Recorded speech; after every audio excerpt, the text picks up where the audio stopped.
I hope you're getting HD from this camera here. I am indeed. Right, here we go. Right. Waiting for the recording to get going. Yep.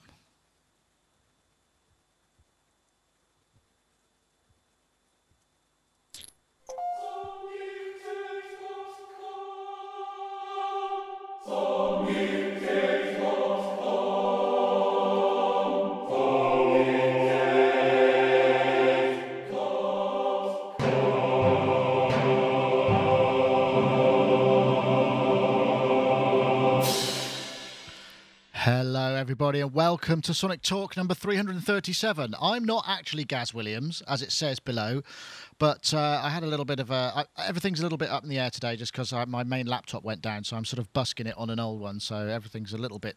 everything else is fine. Don't worry, it's all going to be okay. But I remember, I mustn't don't talk about Video Club. So, Sonic Talk 337, pleased to have you. We're recording live today, Wednesday, the 6th of November, the day after Bonfire Night in the UK. I guess it doesn't have any relevance anywhere else in the world. I don't know if they have Bonfire Night anywhere else in the world. I don't know if they do. I'm not sure. Anyway, but while I've got the Gaz Williams lower third, it would seem pertinent to go straight to Gaz Williams. GazWilliams.me, bass player, professional bass player and technologist, and scarf-wearing dude. How are you, Gaz? I have got a confession. Quite a large one, I'm afraid. Uh-oh. What's happened? I had to buy Logic Pro X for a job that I'm doing. Oh. And I like it. Ah. Yeah. Oh, how terrible for you. Oh no. Your I family really am. must be very disappointed. I am. I'm so disappointed. And it's in ways that I wasn't expecting, to be honest. I kind of thought it was going to be pretty much like the old one, but there's an option in the preferences which can let you dumb it right down and to turn it almost into like GarageBand. It's sort of just a preference switch that you can do, and then it just takes away loads and loads of stuff. And it just makes a very, very simple one. Now I know a lot of people were really worried when about this Pro X thing before it came out, that they were going to do a Final Cut thing and dumb it down, being a bad thing. But I think it's brilliant the way that they've done it, because it means that you can have this very, very simple, easy to use interface, and then you can go into the preferences and flick the little, just tick the little switch, and then open up the whole, the whole deeper logic for those who want it.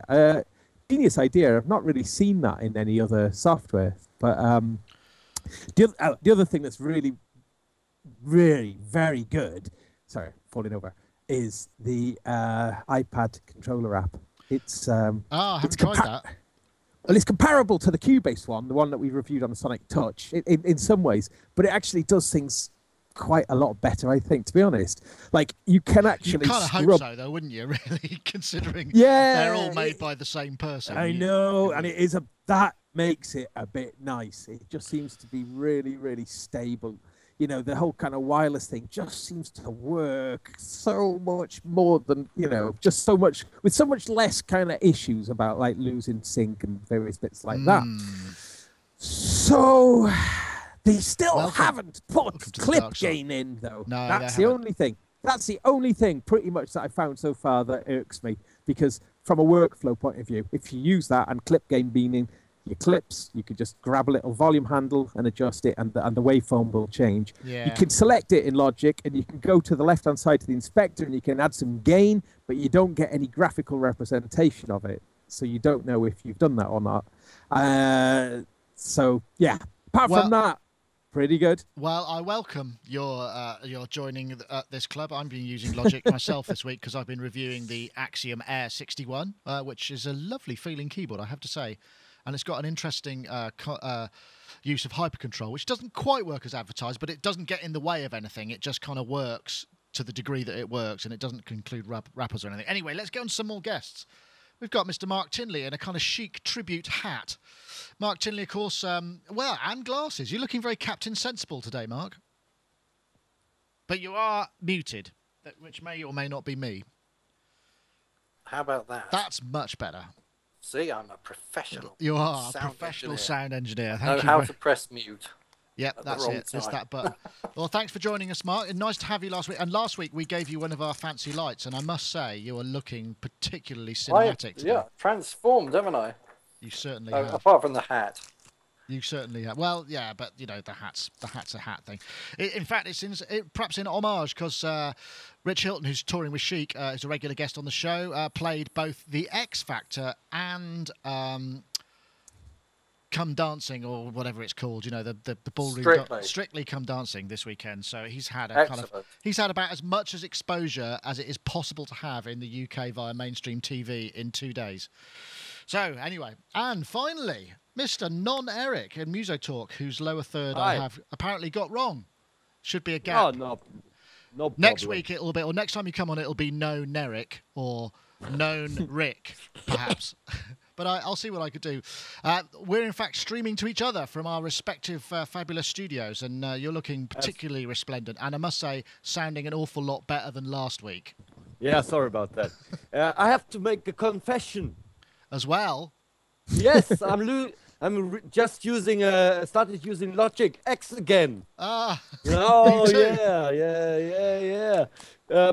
I mean, I deflected from the platform about 2 years ago, and then I came back to it, and I was just like Gaz, totally amazed by the remote.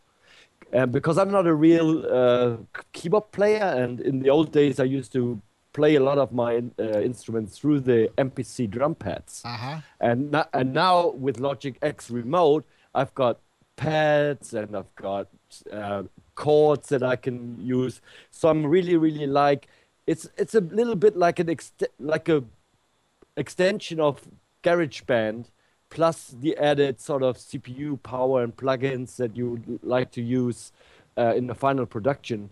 So I really dig it, which is a shame to say for me, actually, because I really sort of dissed Logic in the last couple of years quite It's intensely. interesting, isn't it, how things change? Yeah. Me too.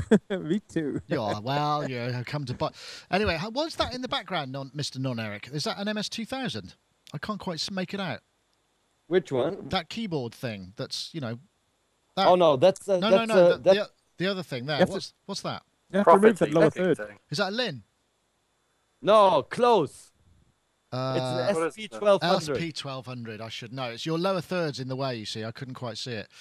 Good to have some I have 4 of them. Oh, nice. Yeah. So I keep switching them. So I use one for a month, and then I switch to the next one, because I think it's better for the units if they get used. Yeah. So it's kind of dangerous with old electronics to just have them lying in a case. So I do regular turns, and now it's a black one again, the second black one, and I have one that looks just like it came out of the store. Wow, that's nice. Yeah, I love it. Well, funnily enough, there is a topic a bit later on. I'm not Gaz Williams, by the way.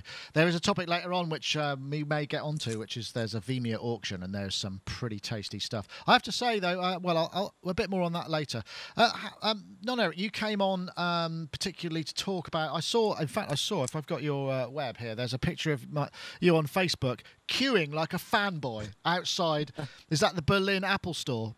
Or are you yes, it is. Or are you just hassling the security staff? Were you just there to kind of? No, I was actually like a fanboy. I was queuing up, and it took me about an hour to be able to buy it. And I was really lucky because I was the last one to be able to get out of the store before it was shut down for more than 2 hours because the police found a deserted suitcase on the road in front of the store. And so they blocked the whole road. It was like terror alarm. And I was the last one to get out. Otherwise, I would have had to wait 2 hours. Wow. But here it is. So is it actually ridiculously thin and you have to put it in a case just to keep it from snapping? Absolutely. I mean, it feels a little bit more like an iPad mini, a slightly larger iPad mini. And I can grab it like this. I'm on the It's train. really light. And now we've got stereo sound. Oh, what is that? Two actual but you need speakers? 2 actual speakers, but you put your head like this. I'm sure you could wear it like a baseball cap peak to get the full stereo effect there. There's two things that I find a little bit annoying. It's considerably louder from the speaker than the old one. Yeah. But it vibrates the case, the housing. It buzzes it. No, you can feel it, you know. So when you hold it like this and you're watching a movie, there's this constant sort of slight vibration that I find a little bit irritating. Could I even say that it makes your palms itch? Yeah, right. Yeah. And then there is this rather sharp edge, like on the Mini here, which I also don't really like that much. But obviously, it's so much lighter and so much smaller compared to this. You can't really grasp it. Yeah. Oh, I see. Yes. Not only is it thinner, it's also got less border to the screen. Yeah. And then I did some benchmarks. Oh, no, not benchmarks. I tried Auria and Beatmaker. Did a side-by-side comparison. And I would say Beatmaker is about 40 to 50% faster. And Auria about 30%. That's about the gain. I mean, for anybody who's using an iPad 2 or iPad 3 or a Mini, this is a sensible update, definitely, if you're into audio apps. And if you're really, really, really into making music with your iPad, you should even trade your version 4 for the version Air. Really? It does make a lot of sense. Yeah, do you think I should do that, then? Power. Maybe I should do that. Yeah. Have you found iOS 6? Because Andy, my business partner, I was using his machine the other day just because my iPad had run out of juice and I need to do some switching. And iOS 7, I just found a really unpleasant experience. It's like, where is everything? Why is it all gone away? Why do they do that? I was a little bit... Yeah, sorry, Mark, go. I've switched to iOS 7 and it took me a while to get used to it. Like, how do you search for things from the home page? So I've Googled all the things that I did the old way and kept trying to make them work and wouldn't work. And now I've kind of really gotten into iOS 7. I really like it. So I've been, what's the word? Seduced. Yeah. Or hypnotized by the new Apple product. We're going to have to call this the Apple fanboy issue. I don't know. I was just looking through the stats, actually, for the YouTube, just trying to figure it out. And Can I ask... Oh, yes, sorry.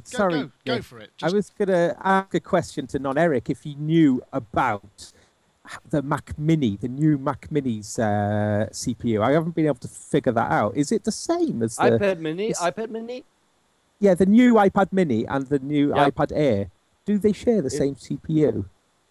They share the same CPU and they share basically the same specs, but it's not quite clear yet whether they run at the same CPU clock speed. So that could be the difference. There could be slightly slower, or maybe it's the same speed, but even technically they could be the same. Yep. So in a way, that is the better bargain, isn't it? In some respects, sort of as a. Oh yeah. If you're just into the CPU power, you just need that. Yes, you could save €100. But I find, Gus, have you ever used a Mini for music? No. I find I need that little extra space because it's some of the, like Auria is almost unusable on the smaller you need to 3-dimension. Yeah. Right. I'm using a Mini. You need to have really fine finger control to make it work at all. Actually, on some of the, I mean, even the MS-20. The MS-20 is so fiddly on the small screen. Yeah, well, this is we have been speculating that the name, the iPad Air, is to suggest that there's going to be another iPad later on that iPad isn't Pro. like a big one, maybe a big one. You know, now, which can you imagine that a 13-inch one? I think just from the apps and the touch and all this, you know, the controls, all that kind of thing, I think would be just so awesome as a studio controller. So I think you're probably right. I would like to maybe move away from Apple just for a moment, because we did cover this when the announcement came out. But I'm really pleased that you got hold of yours, and I'm sort of somewhat jealous. And I've got an iPad 4, and I'm wondering if I can sell it quickly before and eat the difference in cost, just so that I've got something more powerful. But I'll leave that between me and my bank manager for now. Let's move on to the first topic, which totally passed me by. This is the news that well, let me play this first.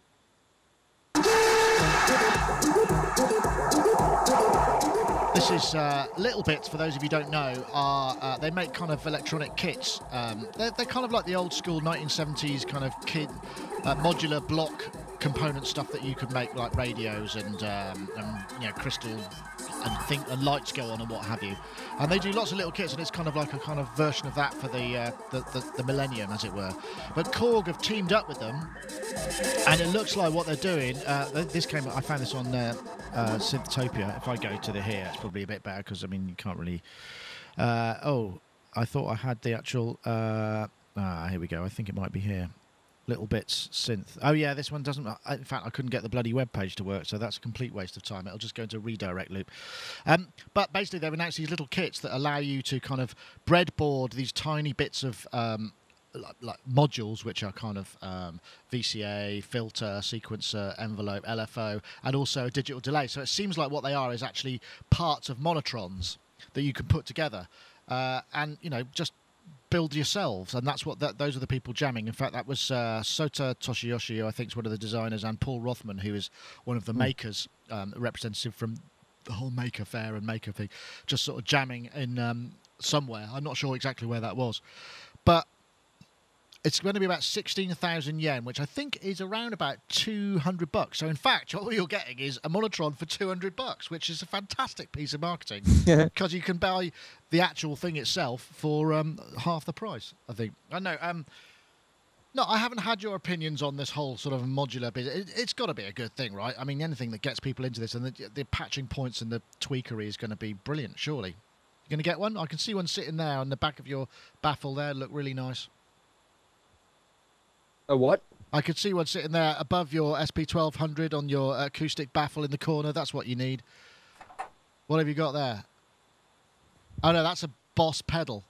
I was saying, but an Ibanez pedal. But I think that if you actually had a Korg Little Bits kit up there, that would look really cool. Sweet. MXR.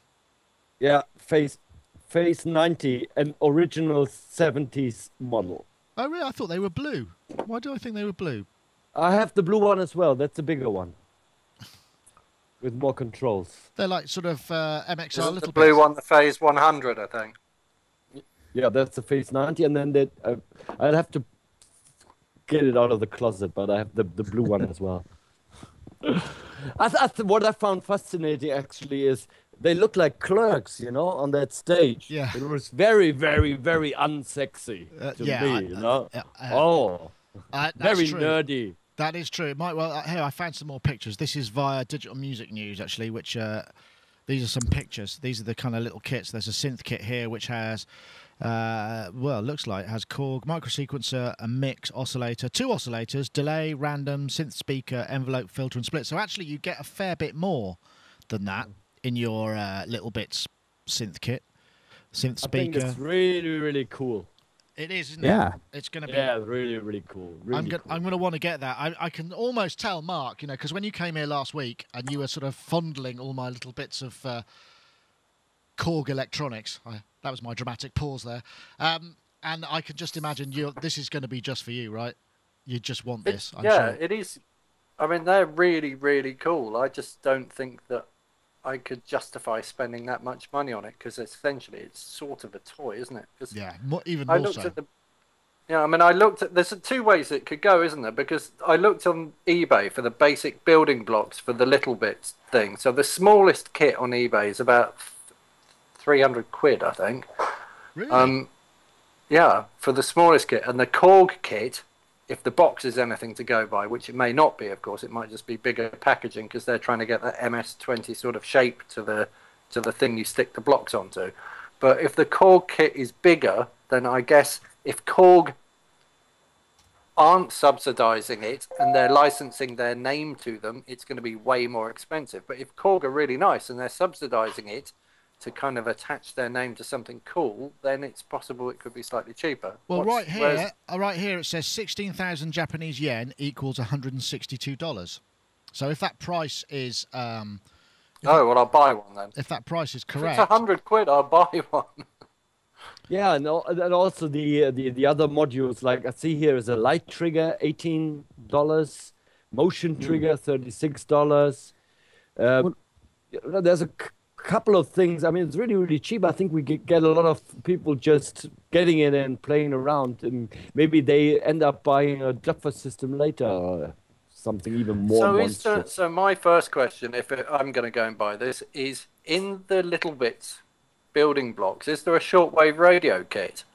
Because if you buy the Korg thing and then you buy a shortwave radio and then you put those two things together and then you've got the shortwave radio as your oscillator instead of the Korg oscillators, then that could get like really interesting. You make some really cool sounds with it if you could do that. Can we just clarify something? And that's that littleBits are a separate company. They've been going for a while, making all these little tiny things, and now they're partnering with Korg to make a Korg branded, but it still is a littleBits product rather than a Korg product. Well, it may be that they've had to put some proprietary Korg. Sorry, I'm very bad. I mean, I've just caught me eating some stolen cake. I don't know why that seemed a really inappropriate time to do that. They're probably supplying like maybe some of the chips that go to make the oscillators or whatever, because they would have had a lot of those made, and perhaps if they haven't made them all into monotrons yet, then they can easily just send them over to littleBits, who may maybe make the kit. So I mean, this is total speculation, of course. I don't know if that's true. But it is only meant to be available in Japan. Is that right? For now, so you'd have to import them. I'm sure they will. Yeah, it is for now, I believe. Okay. But very cool, and it does rather sort of tie in nicely with the next topic, which is those patch blocks, which is another sort of interesting idea, which I've got here. Let's play that. This is a Kickstarter product, but it just seems to be there's a bit of a golden, as we've had the golden age of new analog, this is a golden age of a monologue, actually. I think we could call it a golden age of monologue. I like that. Maybe not as a show title. I'll write it down anyway. Hi, I'm Sebastian Heinz, and I'm the developer of Patchblocks, which are these programmable sound modules, which are standalone battery-powered sound synthesizers that can be chained together. You can program them with a Mac or PC editor with what is called visual programming. And this combines the flexibility of patching software environments and the tangibility and physicality and fun of physical hardware and actual synthesizers. So in essence, it allows you to program and create your own synthesizer and take it with you wherever you want. How it works is easy. All you have to do is you use our patching editor and connect low-level sound synthesis elements in there, assign which parameters of that you wish to assign to the controls of the patch blocks. And then if you want to listen to it, you can use the emulator of the software. Listen to it till you're happy with it, and then press compile. It then compiles that code and uploads it via USB to one of the patch blocks. And you just unplug it and you're ready to go. So it's DSP. Oh, it's a for example, small computer. use one and program it as a drum computer. Or combine two, transfer the audio signal losslessly between them and have a bigger drum computer. Or you can use one as a sequencer and sequence that. That's pretty neat. I'll stop there because you can go watch this for yourself wherever you like. We can go to the web. Basically, they're looking for about 10 grand. Bloody hell, that's quick. When I looked this morning, that was 3,800 when I started doing the show notes for this. And now it's gone up by 8 grand in about 3 hours. So I'm guessing they've got their they're going to basically the plan is they're going to make I think it's 1,000 of them with the first with this money. So they'll use it to actually do a production run, and then you can buy as many as you like. I think you're starting at 30 quid, which is what, about $50, something like that. The thing that I don't like is this bit here, this kind of You just use our editor. I mean, look at that. That looks kind of... Oh. Ooh, that's the bit that's not so That's worse than Reactor. Nice idea, though. Again, you could buy one of those for your child and tell them to go to their room and make a synthesizer. Do you think it would work? Sure. Probably. For a bit, yeah. I think they look really cool. You can turn them into like guitar pedals, can't you? Because they've got stereo in and stereo out. Yeah, and digital Please, and can stereo you and do the stereo door, out. please? Audio as well. Yeah. But they're always the same. It's always the same block, right? Just a different code. Yes, Different I believe color. so. Different colours, different code. And you could get different colours, I guess. Yeah. Yeah. But I mean, I think it looks quite cool though for 30 quid. I wonder if they're going to be able to keep that up. That yeah. seems like a bargain, really. What do you get with it? Once. It's £30 per module, though, isn't it? Oh, yeah, sure. So That's then what you're you at get. 120 quid if you've got all 4 of those modules. What about, and it's battery powered?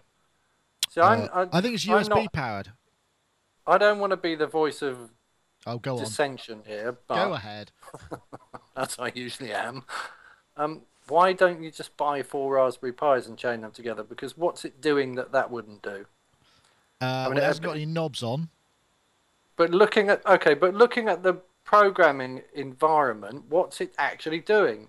I mean, I've sort of noticed that this about, the thing about the other ones is that it's about making things accessible and convenient. So that doesn't look accessible and convenient to me. And what makes these things fun is just being able to grab hold of them. It's got a battery in it. It's going to make sound immediately. I'm going to plug these things together, try different things out, and it's just there. Otherwise, if it's not just there, why don't I just go and sit in front of my computer with Macs or something and as Gaz said, where's the accessibility? If it stays, if it's got a non-volatile memory, so the code you put in compiles, and that's it. And if you can use it as a guitar pedal or several guitar pedals, and that's quite interesting. So so each module has a separate audio in and audio out. Yeah, it's got analog regular jack. It's got analog stereo I/O and digital stereo I/O too. So you wouldn't need to buy all 4 of them. You just buy one of these things and you can use it like an effects pedal that you can completely program yourself. Okay. Yeah. So just one of them. Okay. Probably that's kind of cool. And I guess you can download presets. Probably there's a forum where I can upload and download a code for this. So if I'm not really into that sort of patchwork thing, I most likely will be at the end of the day be able to download from a various selection. But if the rate at which it's being funded is any kind of idea of the amount of people that will be using it, given that they're £40 each and they've got £10,000, then maybe it's maybe it would be useful if it's okay. I think what would make it like a complete sort of system for me is because I mean the amount of controls on it is both a good thing and a bad thing. I mean, you've got 2 knobs and 2 buttons, and that's it. So that's not a lot, but it does have a USB port on it. So here's another product, and I've been investigating this on my blog a little bit with using an iPhone as a MIDI router. But like, there's more and more things coming out now with a USB socket on it. But there's still a quite a large hole in the market really for powered USB hubs that could act as a MIDI routing box, Because I mean, the CME keyboard, all of these things, they're using these so MIDI is changing from the typical 5-pin DIN to USB. But yet, how many people are making USB hubs, MIDI hubs with USB? That's what we need, and battery-powered ones as well.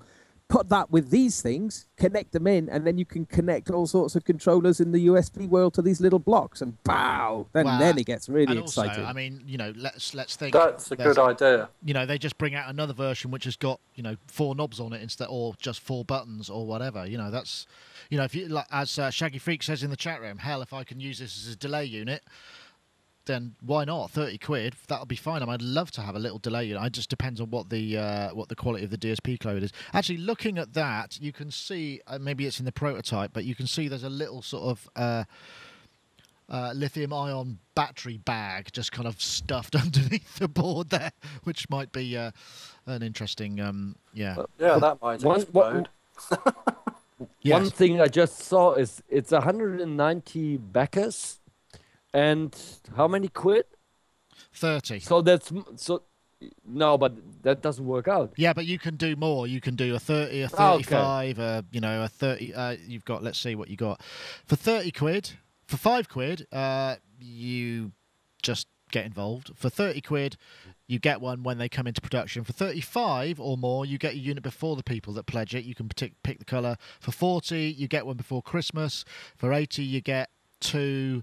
For 110, you get 4, etc., etc. In fact, what was it? It was 12.79 when we looked. So while we've been doing this, it's gone up by 1. I'll see if I can do a refresh. So it's definitely, obviously, on the up. I'd like to think that's perhaps one of our guys. And the guy who did the demo is fantastic. Though, if I could just offer a tip, if you're going to put a demo on Kickstarter, make sure you put it on YouTube, because honestly, going to YouTube and doing a search for patchwork yields a lot of different results. It's like grey-haired old ladies making kind of those quilts that you make in the US. There's none of this, so I had to find a way to download this. But anyway, interesting idea, and I'd certainly recommend it. I mean, certainly on a punt, it's also really nicely pitched, isn't it? You just go, 35 quid, I'll get that before Christmas. I can give that to insert name of loved one here. His video is very slick as well, because his argument about the physicality of it and stuff. I mean, I was just kind of like locked into that, going like, wow, yeah, okay. I mean, he just very succinct, very good. Yeah, no, I agreed. Top chap. He's based in Belfast, although you might have noticed he had a sort of Swedish accent. And is Sebastian Heinz. He may be Swedish. I have possibly got that completely wrong, but whatever. The Swedes. The Swedes again, eh? And their designs. Yeah. God. They're everywhere these days. Shaggy Freak says in the chat room, no, it went up 1 because of me. Well, congratulations. You just bought one of the 35 ones. It's nice to see that we have a difference. And if there's any message there to our advertisers, there's one right now, a call to action, and it just happened. Speaking of which, yes, Isotope's run has expired for this year, and we want to say thanks to them for their support over the last 6 months. Been fantastic. But as you may have noticed, it's up for grabs. So if anyone else is interested, do contact us, and we'll see what we could do. Right. So this is the next thing. This has got to be. This is awesome. I mean, just let me see. Well, you may know Mr. Peter Forrest from his A to Z of analog synthesizers.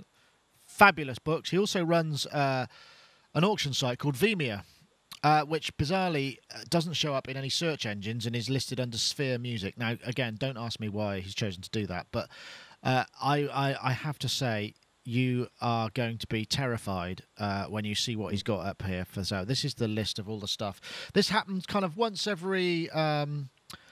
I think it's about every 6 months. I don't know if anyone knows differently, but certainly in the UK, it's a kind of mecca for all those people who've just sort of had a reasonably well-paid music gig and they just can't stop buying music technology. This is the place they go and hang out. And there are just... Well, look at this. There's a Big Briar Theremin for £6,000. The biggest one I found, actually, let me see. There's a whole ton of things. In fact, Dave Spears brought this up because there's a Moog... let me see, what is it? It's a Moog 60s modular. And this, I tell you what, this is going... this is listed currently, I think it's... about 18 grand. This is a classic late 60s modular. Very beautiful looking thing. But yeah, its current price is something like 17,000 quid. So there's a lot of stuff here. But what's interesting is, in the way that eBay kind of works as a focal point, almost a sort of magnifying glass, like when you focus the sun, the buying frenzy gets even more so here. It seems like a very expensive way to buy equipment. Well, actually, talking to you, Non, because you've got your SP1200s. Do you buy? Where do you source those? All your 4 of them. eBay. Okay. The first one, which was quite a funny story because I thought I was looking for an SP1200 for quite some time and regularly typing it into eBay, and then suddenly there's one. Okay, I bid on it, and then I end up being the only one that bid. And I won, ooh, and then I got really scared, and then I found out, oh, it's a store in New York, so maybe I have a chance to actually receive it. But they never really got back to me for some time, and then I thought, oh, maybe it was too cheap, and then eventually it arrived, and when I got here, it didn't almost do nothing because they tried to clean the knobs and everything here, and somehow nothing worked. You couldn't record, hardly play back anything, and I was totally, utterly frustrated. But it got better and better and better, and then my surroundings, my friends got their SPs as well, and they eventually lost a little bit of interest, and so I bought them from them. You've been grooming people on the internet, and then taking their SP1200s from them, telling them, oh yeah, that's no good. You don't want any of those. Yeah, no, yeah, I've still got mine, but I don't use it very much. It's not very good, is it? I can see how it goes. You craft. Yeah. And I only paid 200 for mine, so I'll give you 200 for yours. That's the other piece. But it's quite a scary affair actually, because one of them had a problem with a disk drive, and you never know what you get. So have you tried putting like SD card readers or something else that would transfer the data without moving parts, so you don't have to worry about all of that, all the drives going down? Because I know that on the Akai's you could buy these little adapter kits that go in where the floppy hole was, that you could put SD cards and what have you in. I don't know if that would work on the same way. You looked into yes, that? it would. I think there's a couple of solutions that you can get to do that, but I opted I bought a couple of second-hand drives that actually work, because you can't just use any, because it's locked into the ROM, in the BIOS on the ROM of the machine, and it's really looking for that certain drive. And so after some time, after trying about 50 different drives, I now have 3 replacement drives, and I like to go for the original look at. I mean, it's great to have a modification, but it kind of ruins the whole idea, of having it. So as long as I have working drives, I will use all 4 of them as they are, because they all still work perfectly. Okay. So you're doing a lot of hip hop then? I did 6 tracks. Only using the SP1200. Wow, that's like that. Sampling bits and pieces of The Damned, Sweet Blockbuster, David Bowie, and all that sort of stuff. And it's actually online. Yes, it's online. Really you can hear it now. Send us a link. Somebody type a link now. Somebody type it in the chat room. Okay, I'm going to listen to that after the show, because I love all those things that you've just named about 4 of my favourite acts. Or did you name 5? Hang on. I think we should be able to get that during the show. I can do that. I've got the accessibility. Because it's on YouTube. Okay. It's actually a video. Oh, here it is. I'll send you the link, right? Okay, well, what's it called? I can search. I can play it out, perhaps. That would be the way to do it, wouldn't it? Gaz, you look like you might be lost in Vemia now. I hope we haven't basically done any damage to your wallet. It's a bit dangerous. There's a few things on there that I'm kind of eyeing up, actually. I think the Boss, what's it called now, where I've just changed the page. There's a Boss, it's like a flanger chorus pedal, but it's the first ever Boss pedal. CE1? Is it the CE1? No, it's the BF. Is it the BF01? The best friend forever. The BF. I've got a BF2, a really early Boss BF2 flanger, which is awesome, actually. A little purple stomp pedal when they first created that little hinged design with the battery in it. Right. This one is a big old chunky old thing. The big. Well, if mine's a BF2, that must be a BF1 then. I can't find it now. There's got to be. Okay. We should actually play a video. We should have a game or competition of some sort, which is Vemia guess the current bid of the auction. And I've got one for you here. So this is a Buchla. It's called a Buchla Dodeca module. Extremely rare, impossible to find. How much do you reckon? We're talking module here. We're not talking a full synthesizer. How about a guess? I think I looked at that about 5 minutes ago, so I'm probably cheating if I guess. Well, you can go last then. Gaz, okay. Take a guess. Oh, 6,900. Okay. Non-Eric? 8,000. Oh, okay, Mark, you can go now. Oh, it was like 296 or something, wasn't it? No, it was. Am I on the wrong booklet? The clue is in the name, dodeca module. So it's 10,000. 10 grand plus. Wow. Yeah. Jesus. Oh, it was the one at the other end of it. There's a Buchla thing on there for hundreds, though, isn't there? 500 and something. That's a Buchla plectrum, I think. Is it? Did you get the link?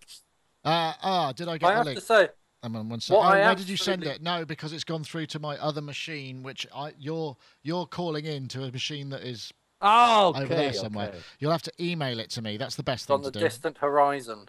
Yeah. What I love about Peter Forrest, and I think that all auction sites should do this, is that if an auction's closing and somebody places a snipe on Vemia, it extends the end of the auction time, like a real world auction. Like if somebody was coming down with a hammer, he'd be like, going, £500, £500. So, and then the auction continues, and it continues for like a few more seconds, and just make sure that nobody else really wants to get in at the last minute. And I think eBay should work like that. From a seller's perspective, it would be better. But from a buyer's perspective, if we want to find bargains, we're probably more likely to find them on eBay. They're not going to want to do it, though, are they? That's a major part of eBay. I mean, it's quite nasty. Well, and when why not? Because if they program that into the back end of eBay and it drove the prices up, and they're taking a cut. Yeah, but I mean, there's nothing. Have you actually? There's nothing more irritating. I mean, because we get mail outs for video equipment that comes in, and I can't remember the name of the site, but it sends stuff, and it's like, you know, they're usually takedowns of large broadcast facilities. So occasionally we're looking for big monitors or specific, you know, tiny little bits of broadcast equipment that we could possibly afford. And one of them does that, and it just basically goes, you go, yeah, you're the highest bidder, and it's like, yeah, no, we want to get a bit more for that, so we've extended it by an hour. And it's like, well, why? Why not? I mean, I bid for it. That's the point of a bloody auction.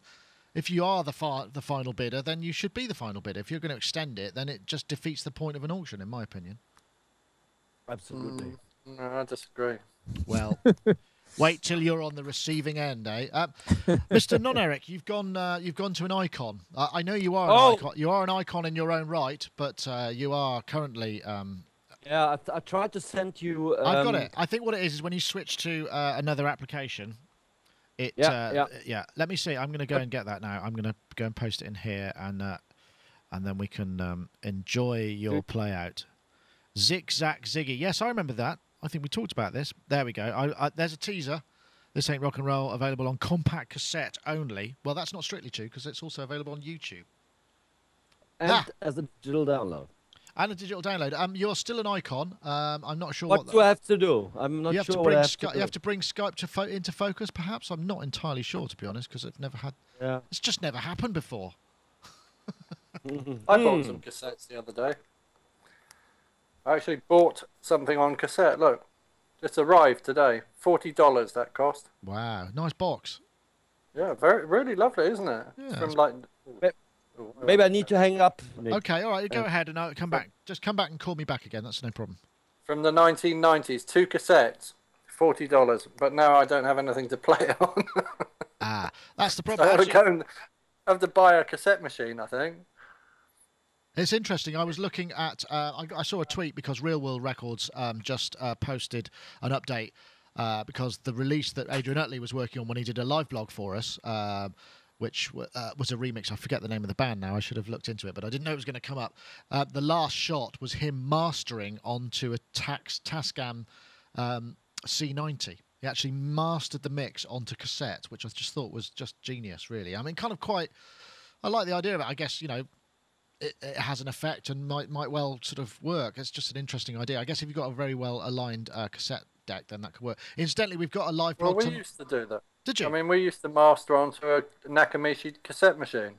Right. Onto this is ringing a bell. Have we discussed this already? Yeah. We may have done. We did discuss this a couple of weeks ago. Well, I had a B77 and a Nakamichi cassette machine, and the Nakamichi sounded way better than the B77. So we used to master stuff onto the cassette and then copy it onto the B77 if we needed to send it to anybody on tape.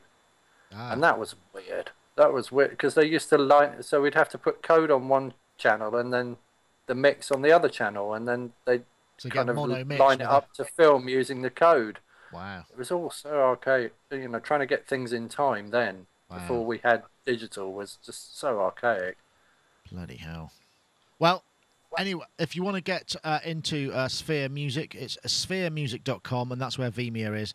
It's quite arcane software, but that's kind of part of the delight of it. And a lot of the stuff is either a lot of it's located in Vemia, which is in Cornwall, I believe, or is it Devon? I forget, North Devon or Cornwall, I forget. Exeter, isn't it? Is it Exeter? He was in Exeter, so Devon. maybe he's moved. And so some of it's there, and some of it's based in other places, but kind of cool stuff.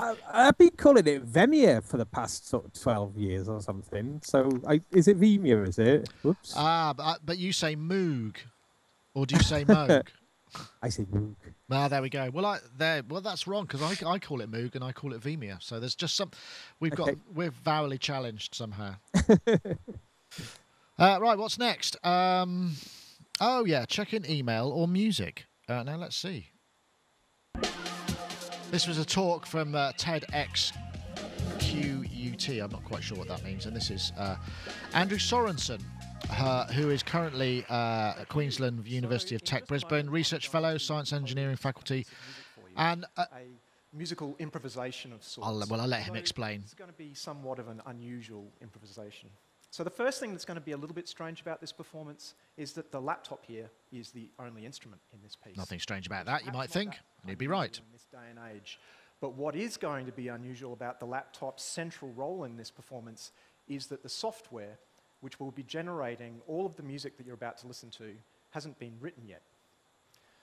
My musical interface for this performance isn't a piano keyboard, it's not the bow and strings of a violin, it's not even a Microsoft Kinect or a Wiimote or some other sort of contemporary gestural device suitable for musical performance. Let's move it on a bit and you can see. So basically he's doing this live and he's writing his code down. And I'll play. I probably shouldn't play all of it because it's, you can go watch it on YouTube. I mean, the first thing was, wow, it takes the kind of idea of almost non-performance to the nth degree, doesn't it? The idea of kind of checking your email, and that's kind of a bit mind-blowing. And as a search, I think I should go to non-Eric first, because obviously you've both got non in your title, and that's about as tenuous a link as I could possibly imagine. I don't know. Did you get a chance to check out any of his other works, by the way? Nope. No.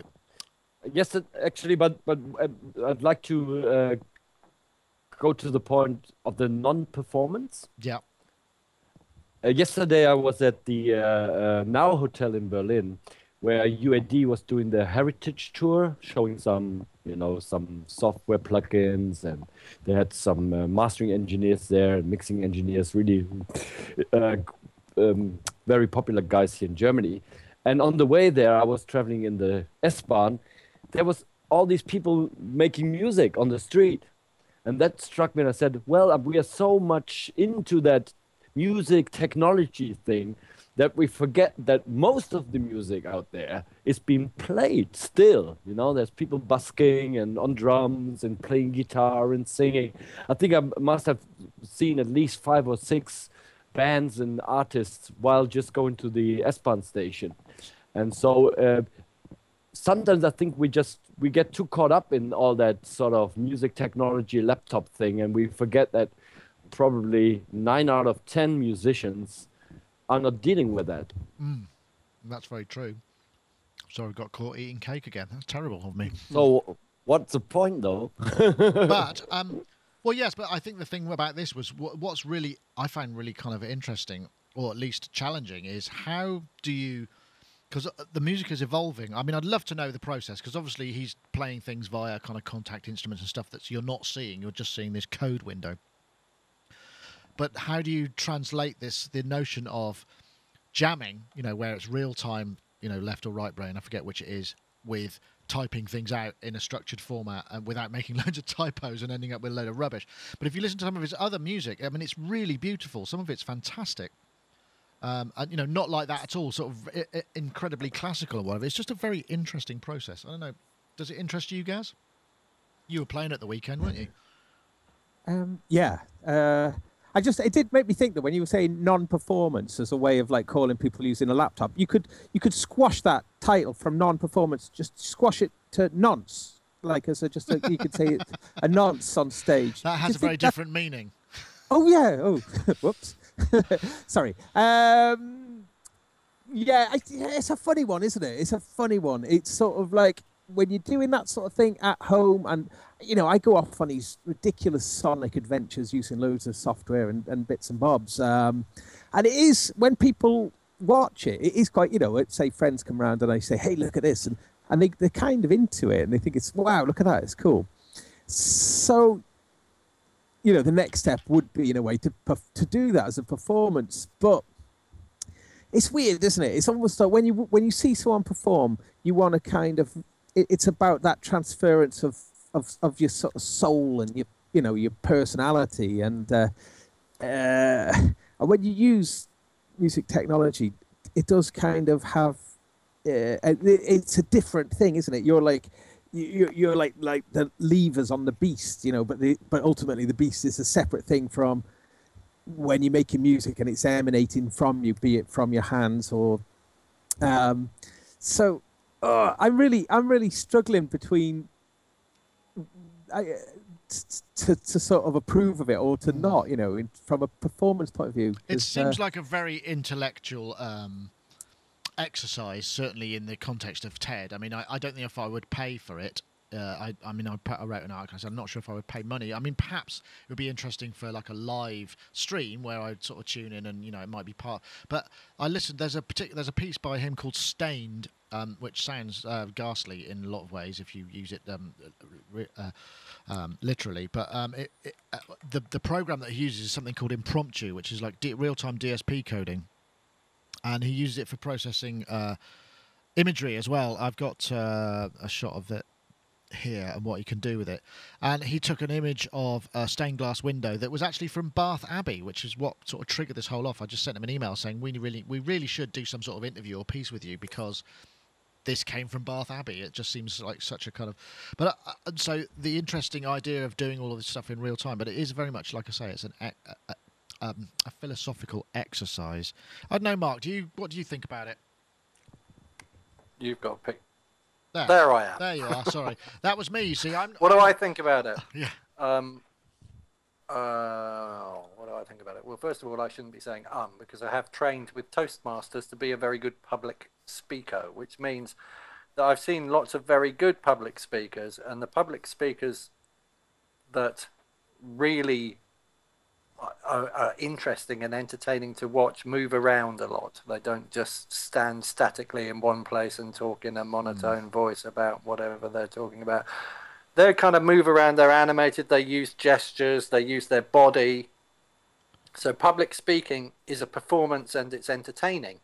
Music is a performance and it's entertaining. The most entertaining performance may be like Iggy Pop, dashing all over the stage, jumping around like a complete maniac. It's interesting to watch. Seeing a guy sit on a stool at a laptop and type code, it just doesn't do it for me. It's like, why? What are you doing? I mean, and watching, I kind of watched the code on the screen and I thought, okay, he's changing note lengths and he's changing the note that it's playing and he's changing the beats by changing the divisions and all that sort of stuff. And it's like, yawn, come on. I mean, the hardest thing about public speaking for me is that if I'm going to do a speech and I write it, I can't remember it. I'm rubbish at doing that. So I could see that there was a potential solution in there, and like you sample everything you want to say, and then you just put it on a key, and then you type something in and trigger it off. You could just stand on stage and press play on so your I speech. could just stand still and do nothing, but hopefully I'm more entertaining than that. So that's a very interesting point. I like your analogy there. Erroneous Nickname wants to know if you're using a pitching wedge or a 9-iron, Mark, because you're looking very golfing. But I've got this. What is that? I've got a 9-pin DIN. Mini DIN. A 9-pin. There we go. Yeah. Well, so that was very astute of that person. Nicely done. Nicely sidestepped there. Interesting ideas, though. I mean, I think that it's a completely different dynamic, isn't it? It's kind of what he's put together. I'm guessing where his skills go are It's almost like in programming pattern-based. You know, I can't get my head around that because you're looking at things and you go, yeah, if I put the hi-hats on every other one and then I put this there, it's going to go at this point. And it's like a massive further extension of that approach. But that's how I. He's just reversed into DOS, hasn't he? Yeah, kind of. Or Unix. That's how Yeah. That is how I started. You see, in the 80s, programming. No, in code. On a Music 500 on a BBC Micro. That was like it was a little standalone synthesizer, eight voice FM synth, and so I actually started by doing that, and you would sort of write, and it would just, and then those things kind of evolved into trackers, you know, and some people swear by that approach, using the tracker approach, which is still similar to coding, isn't it? You know, because you've got the moving. Apart from the fact it goes racing past before you get a chance to decide, you know, if when it's playing, it's much harder to work out what's going on, isn't it? Because it kind of steps past all the time. But then we're constructing music and not playing or performing music. It's a construction job. You know, you have an idea in your head and then you make it come to life by coding or putting notes into an MC 800 or whatever. But so there's a huge delay between the process of receiving the idea, or you know, coming up with the idea, and then putting it out there in the world. Like a huge delay, right? But isn't it, if you've got lots of preparation done, which I'm assuming he's got his sound banks loaded, he's got his palette of sounds that he then triggers, you know, and there must be effects chains and what have you already in mind that he calls as functions. Is that no different to, you know, like DJing? You know, where you just choose which bits go together and you sequence the resequencing. I mean, it's a very similar kind of thing. Similar. Except you're going to get it is a bit like DJ. You get the feedback from the crowd, so you get energy. I don't understand how, in his situation, if he was making something where an audience would respond to it, how he then responds to them, because it's not instant. Yeah, but he's not going to do that because he's doing a TED talk and they're a set length of time. Well, so he's got to get his talk into so many minutes. So if he does something to react to the audience, then that's no, I don't think so. Oh dear. Well, but I mean, you know, I'm talking because he's lots of other pieces up there. I did check his. Well, I haven't seen any of his other pieces. Maybe I should go and do that. Yeah, I did like his audio codec, though. I do remember the Sorensen audio codec was definitely one of the better MP3 I'm not sure it was him. That was. I'm not sure it was him. If it was him, that's very good. His name. If it was him, then he's probably a very wealthy man and doesn't care what any of us say anyway. But sorry, were you about to come in there, Gaz?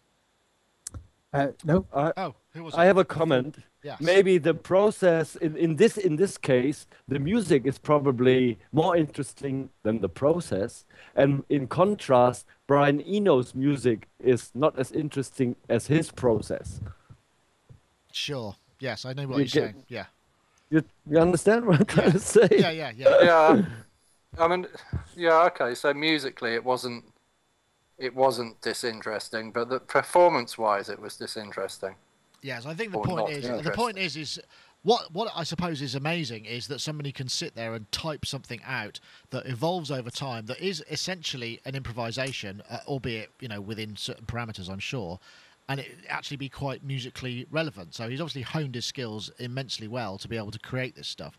I mean, we assume so. He might actually just be typing any old rubbish, and there's just a 2-track playing in the background, and it looks like he's actually doing it. But I suspect not, because he has written this impromptu environment, you know, for actually code, you know, so you can go and download this, and you know, he has written this language and environment for it to happen in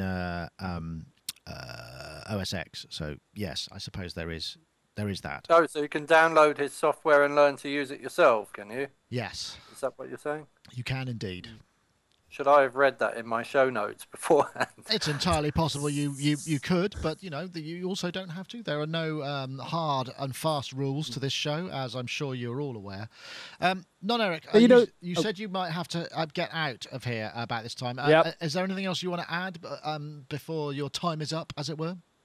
Yes, I've been playing around a little bit more with the Waldorf Pulse 2. Ah, yes. And what is really striking is I always find there's a certain lack of powerful bass with lots of attack in the computer. And this one really delivers. I mean, the envelopes are incredibly fast, very, very punchy, a really great bass sound. So if anybody out there is still quite unsatisfied with his or her bass sound, that could be the solution. Ah, okay. Well, hopefully we might be able to get together with you and do a little sort of overview, seeing as I have been unable to procure one in the UK, even though it was promised to me more than 2 weeks ago. Obviously, the distributor feels it has better places to send their demo copies, and that's all I can say. But hopefully we can do something cool. So, but Non-Eric, I hope that now I realise we're at the end of your working day, and us too. Yep. So thank you very much for joining us once again in full fidelity, and it's looking great there. Very nice, very impressive. And so thank you very much for joining us, and we'll see you again. You're welcome. Next week. Next week, yeah. Well, next week if we do the Waldorf thing, or on the show, however you prefer it. Thank you very much. Okay. Bye-bye, guys. See you later. Gotta go. Bye. So while Non-Eric hangs up and does his... there we go. Now he's just reduced to a desktop on the system. That sounds quite interesting. Yes, sorry. Go. Did you manage to look at my new video? Your sampler video. I actually posted it today, in fact. I posted it online. Fabulous. And yes, that looks really nice. Well, that was because I was really inspired by the new version of Sampler. Sorry, I don't want to go back to Apple stuff, but it's just that Sampler is such a wonderful app, you know, and it's like £5 or $10 or whatever it is. It's so cheap. But yet it is unquestionably my favourite app, I've decided. It's just so good. So I've gone on record now. It's my favourite app. There's a new arpeggio mode in it, and that was largely what I wanted to make a little video to demonstrate the arpeggio mode. I think probably if you're going to show jump a few more minutes in, I reckon. Yeah, I'm just trying to find it. I think I saw you using it, so I'm just looking for... Oh, it's not... But it's just such a clever idea that you've got the waveform in front of you, and then to play the arpeggio, you're actually touching parts of the waveform, and then it's arpeggiating between bits of the waveform. Does it work like Curtis? Curtis? What's that? You used Curtis? I don't know that. No, I don't that's know another that. one for us I'll to show try. you Curtis. Let's see if I can do that. Okay. This is Curtis, yeah. Ah, that looks interesting. It's sort of like a cross So between... So you can record a piece of audio and then hang on, let me demonstrate it vaguely. If I record this piece of audio and then I can play around with it. This piece of audio and then I can play around with it. Oh, it's sort of more granular kind of vibe to it. That sound of it. If I record this piece of audio. Yeah, I mean you got your waveform. God, that's really not interesting, is it? You've seen the top of my hat. You've got your waveform on the screen, like this, and you... Oh, that's interesting. That reminds me a little bit of... was it Grain Science, one that we had when we were reviewing... Similar, it might have been the same, or Borderlands. It reminds me of Borderlands. the same episode, I think, that we of Sonic Touch, which was episode 20, I'd like to say, yes. Like that, well remembered. Yeah, but the thing about Sampler, I think, there's a few things that are interesting. The developer is a guy called Marcos Alonso, and I was thinking, who is this Marcos Alonso? So a little bit of snooping turns out that he's the guy who was behind the Reactables, or certainly the graphical and the appearance of Reactables. So I thought, oh, that's quite interesting. And then the version 1 of Sampler, when it first came out, had... it had the same typeface as the Teenage Engineer in OP1, and it was a lot of people were speculating that it was a virtual version of the OP1. And now there's some similarities, but subsequent versions of Sampler changed. It changed from that sort of pale grey to like a black looking, and the typeface changed a little bit. So, and it's developed into something that is so unique. But I mean, I go into some detail on my video about it, but I think that you could really justify buying an iPad and Sampler and just only having just that app. Well, that's interesting. You really truly could. You really truly could. So if I click this button that says buy I'm holding you responsible for this being brilliant. You'd be a fool. You'd be a fool not to buy it. Honestly, it's so good. I'm going to buy it. So I honestly would like to say live purchasing on Sonic Talk is always very much welcome. Yeah. And I know none of us could perhaps stretch to anything that was on Vemia, but you know, at least we can assist and encourage you. It's like a sort of therapy group where we actually encourage you to feed your passion rather than to suppress it. I think, you see, for years and years, I was wanting something which was a replacement to my Casio SK1, which I got back in about 1984 or something, and absolutely loved it. And just that whole idea of a very, very simple sampler, just immediate. And I do achieve that with the OP1, I have to add. But also the sampler just lets you sort of take things into a different dimension with it. Sounds perfect for me then. Excellent. But just one or two more things about sampler very quickly is just that there's a few features that are not documented that are new in it, which is to do with the way that you use the hold button. There's a little sustain button that looks like a figure 8. When you press that, then it acts like a hold, but you can add multiple holds, and then they're represented as like discs. And when you touch the discs, you can. So say for instance, you press it on as a hold, like so if you had it displaying as just a regular piano keyboard, which is one of the modes in it, and then you pressed it like a sustain pedal, you then get like a little disc showing you. Now you can slide that disc up and down, and it'll change the volume of the sustain at any point, or you can move it on to next notes. It's a really clever idea, and I think there's many ideas which you just think, jeepers, this is like another, this is just, you know, this feels like a futuristic way of dealing with stuff. Now, with the arpeggio, it's like that. So imagine we've got just the regular piano keyboard, and it's just like an arpeggiator. Imagine with an arpeggiator that you can adjust the volumes of each part of the arpeggiator. So you can change the accent as well. Sure. Nice. Oh, no! The chat room! How dare you! Gaz has been being trained. Gaz is being trained as Jordan US. That's just That's not. It's a different thing. It's so good. I mean, it's so good. It's just, you know, it's so ridiculous. What's happened? I need to go in the chat room now. He's been accused of being as enthusiastic as Jordan Reed is, perhaps. I'll say it. But nonetheless, well, sorry. But it's so good. It's so good. I didn't explain that very well, but yeah. I can't really play okay, well, let's not kind of get too amplified on it. But yes, thank you very much. And you can see there was a news item I posted today. Should be sort of front and center on the site, so you can see Gaz's video there if you check that out. I think we're probably getting towards the end of the show. It certainly looks like 5:15 to me, and that means I've got to wipe this all up and upload and what have you. So I want to say thank you to everybody for joining us. Thanks to Non-Eric, obviously now he's gone, and thanks to you, Mark Tinley, for joining us. And with your fabulous light, you definitely look a whole. It's up a whole level of. It's totally dark outside, so I would have been plunged into greyness by now. Well, it's good those lights that you've got. In fact, if you're interested, they are daylight lights. You can get them from Maplin in the UK, and they've just got a daylight balanced bulbs, big plastic kind of cab, about so big, and they work brilliantly for video because they don't flicker. They've got a good frequency to them. So if anyone's interested in that thing, that's what we used to use before we got all of our other stuff. So yes, and also want to say thank you very much to Gaz Williams, gazwilliams.me, right there in his garret, where it has also got dark, where he's up to great things, and we should be seeing some more of Gaz. Hopefully, if you didn't check it out, check out Gaz's Machina review, Machine Studio and Machine 2.0, which is going great guns on YouTube. Did it for us, and I think we post it last week. It would have been Thursday or Friday, wouldn't it? Yes, it was, wasn't it? Great. I think so. Yeah, so thank you. Enjoyed it. And more to come.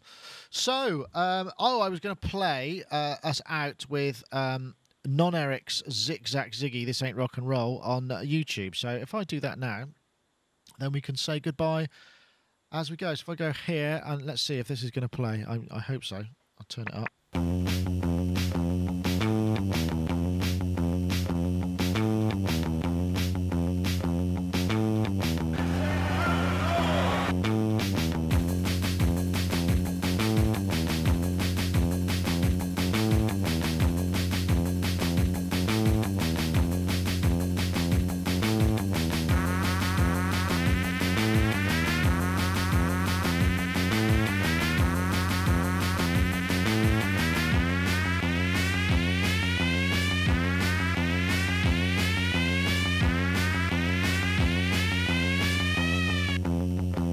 Good to see Gaz, good to see Non-Eric using the wasp there. Anyway, I'll leave you with that, and thanks for watching.